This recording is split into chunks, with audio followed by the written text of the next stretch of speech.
दोस्तों, कैसे हैं आप सब? उम्मीद करती हूँ कि आप सब बिल्कुल ठीक होंगे। आज हम आपको दिखाने जा रहे हैं तुमसे तुम तक की कहानी का ऐसा ट्विस्ट जो आपको हिलाकर रख देगा। ऑफिस का माहौल अचानक तनावपूर्ण हो जाता है। मीरा अनु का हाथ पकड़कर उसे बाहर निकालने की कोशिश कर रही होती है।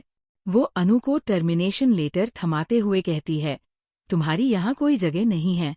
अब तुम इस ऑफिस में नहीं रह सकती। ये सुनकर अनु चौंक जाती है और अंदर से काफी दुखी महसूस करती है। आर्यवर्धन चुपचाप खड़े होते हैं। उन्होंने पहले ही मीरा से कह दिया था कि इस बार वह किसी का पक्ष नहीं लेंगे। लेकिन तभी जसवंत जी आ जाते हैं और सब कुछ साफ कर देते हैं। वह बताते हैं कि अनु ने उन कर्मचारियों से बहस सिर्फ इसलिए की क्योंकि वे मीरा और आर्यवर्धन के रिश्ते पर अफवाहें फैला रहे थे। लोग कह रहे थे कि मीरा को प्रमोशन आर्यवर्धन की वजह से मिला है और उन्होंने कुछ खास किया है। ये सुनकर मीरा और आर्यवर्धन दोनों हैरान रह जाते हैं।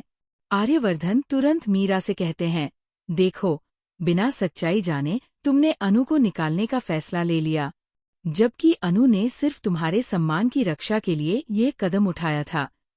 मीरा ये सुनकर अनु का हाथ छोड़ देती है और सोचने लगती है कि शायद उसने जल्दबाजी की थी। अनु बच तो जाती है, लेकिन वह सोचती है कि ऑफिस में उसकी कोई इज्जत नहीं है। छोटी छोटी बातों पर लोग उसे निकालने की धमकी देते हैं, इसलिए वो खुद ही इस्तीफा देने की सोचती है। मगर आर्यवर्धन उसे रोकते हैं और कहते हैं, अनु, तुम यहाँ से मत जाओ। तुम्हारा हक है इस ऑफिस में रहने का। इधर मीरा के मन में एक नई खिचड़ी पकने लगती है।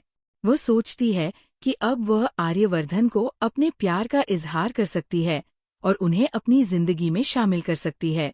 वह अपने करीबी से कहती है, अब वक्त आ गया है कि मैं आर्यवर्धन सर को प्रपोज करूं।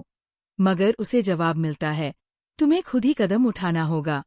मीरा सपनों की दुनिया में खो जाती है। आर्यवर्धन के साथ शादी और नई जिंदगी के ख्वाब बुनने लगती है, लेकिन उसे ये पता नहीं है कि आर्यवर्धन के दिल में जगह किसी और की है। वह और कोई नहीं बल्कि अनु है। कहानी में बड़ा ट्विस्ट तब आता है जब मीरा हिम्मत करके आर्यवर्धन को प्रपोज करने पहुंचती है। अनु ये सब छुपकर देख लेती है।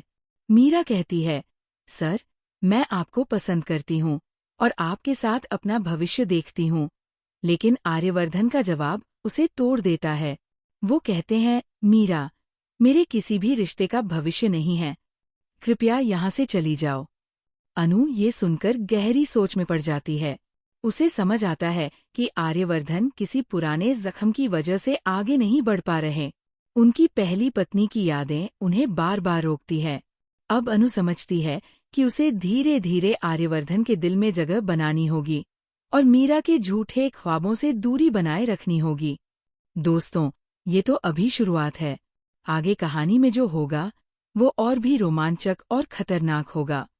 क्या मीरा अब भी हार मान लेगी या आर्यवर्धन के करीब आने की कोशिश जारी रखेगी?